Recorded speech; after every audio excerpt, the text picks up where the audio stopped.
Hi everyone, welcome to the latest episode of Dr. Flavor. Today we are going to do a little bit of a biography today because we would love for you to be able to get more familiar with him since you're coming to his channel today. So we're going to start with a series of questions. You ready, Dr. Flavor?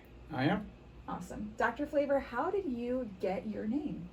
Well, first of all, I've been a doctor since 1981, practicing medicine, internal medicine and geriatrics.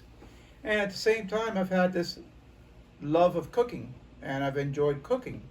So in recent years, I wanted to do something, perhaps show people some of my cooking skills and what I've developed over the years. And my daughter, Monica, decided that Dr. Flavor would be a great name for me. Mm-hmm. And you come from a long line of doctors too. So medicine runs in your family. Your dad practiced in Cuba and also in the U.S., correct? Correct. Awesome. Do you think that influenced your life pretty significantly? Indeed. I've always had a love and desire for the practice of medicine, being a doctor, and of course of cooking. Speaking of your childhood, right? When did you have the desire to learn how to cook, and also how did you learn how to cook? Well, that's an interesting question, Monica, because my mother actually in Cuba really never needed to cook because we had cooks in Cuba. My father was a doctor, so I had nannies. My sisters had nannies cooking, cleaning people, and we had a cook. And my mother really never had to cook. She knew what was going on, but she never really had to cook until we came to the United States. And then she needed to cook, or otherwise we probably go hungry. Yeah. So and then I started seeing my mother cooking. I paid attention, and I really liked her style. She had a very unique style. What she did was she had no set ingredients. She had no set quantities, which no doubt scares a lot of people, especially my sisters. But I thought it was just artistic. I loved it. Yeah. And I learned a great deal from my mom. And your mom had to be pretty creative when you moved to this country, right? Because you guys didn't come here with much. So she had to kind of get scrappy in the kitchen. Do you think that influenced how you cook? Monica, saying didn't have much, that was an incredible understatement. The fact is that when we came to the United States, we had only what we were wearing. We had no money. So we had to depend on charity of some of our family in Miami, like my godmother Milagros and Modesto, my godfather, to help us and put us in for a little while until we were able to actually get up and going. So money was hard and hard to come by, and at the same time, my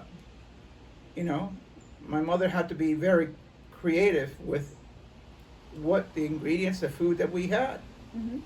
What was your favorite thing to eat growing up?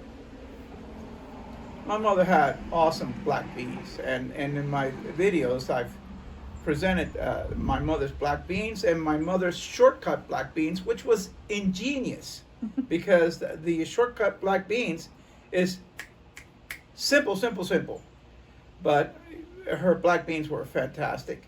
And of course, you can't say that chicken and rice, arroz con pollo, is bad at all. It's fantastic. I loved it. So those are my absolute favorites. But my mother also had great stuff, a lot of great stuff. Can we expect to see more of her featured recipes in your YouTube channel? Absolutely. I just wanted to come out with a couple of different things, but you're definitely going to see more of my mother's cuisine. Speaking of your channel, what I guess gave you the conviction to create this channel in the first place? Well, learning from my mother, I realized that she had a very unique way of cooking. And she had fun. And I think cooking has to be fun. You have to enjoy yourself, and you have to create, And after a while, once you've been cooking, you realize what works and what doesn't work. And you know, everybody's entitled to have a failure in the experiments in the kitchen. Mm-hmm. Of course, as a doctor, I'm a scientist, so creating, experimenting is my thing.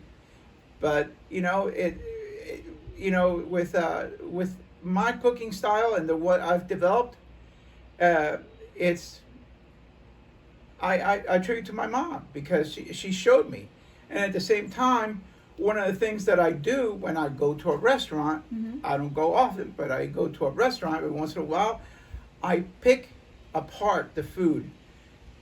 My wife absolutely hates it. Your mother hates the fact that I nitpick.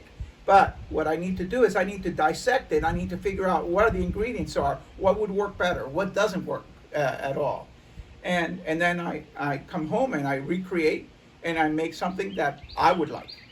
I think it's fitting. I think medicine requires a lot of analysis, and so does cooking. Indeed. So I think that you practice both ways, I guess I should say, right? Indeed. Yes. Okay, so now that we've learned about why you wanted to make your channel in the first place, it seems like you're hoping that people get creativity out of your channel, but what else?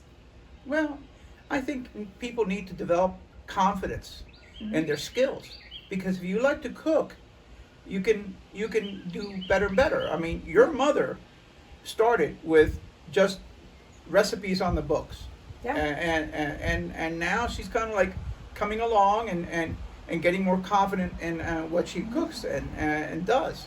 I mean, she makes a dynamite chicken and rice.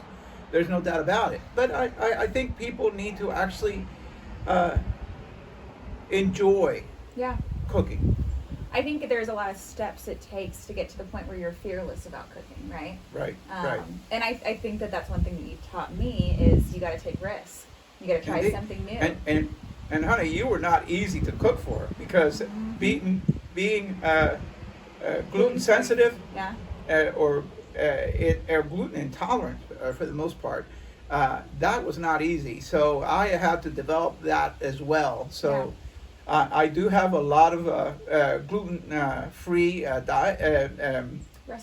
recipes, and I think I'll be able to share those. I also have other recipes for carbohydrate restricted, Yeah. Mm-hmm. and I did a lot of those. Yeah. I like to think that me developing gluten intolerance was a test from the universe for you, just to sharpen your cooking. It certainly broadened my horizons, that's for sure.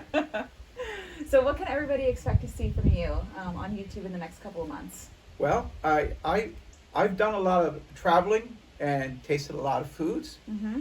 and so I want to try out different foods in my travels, and obviously my own and from my own culture, Cuban cuisine. I definitely want to do some of that. One of the carb restricted diets are important. My friend Dr. Bruce Anderson, who is the farm cook, Yeah. he is keto restricted. Keto diet, and also carbohydrate restricted diet, and he enjoys that a great deal. So we are looking forward to doing some collaboration as well. Awesome. I'm excited to see what you're going to produce next. I'm excited too. Come visit us next time on our next video. We'll see you soon. Take care.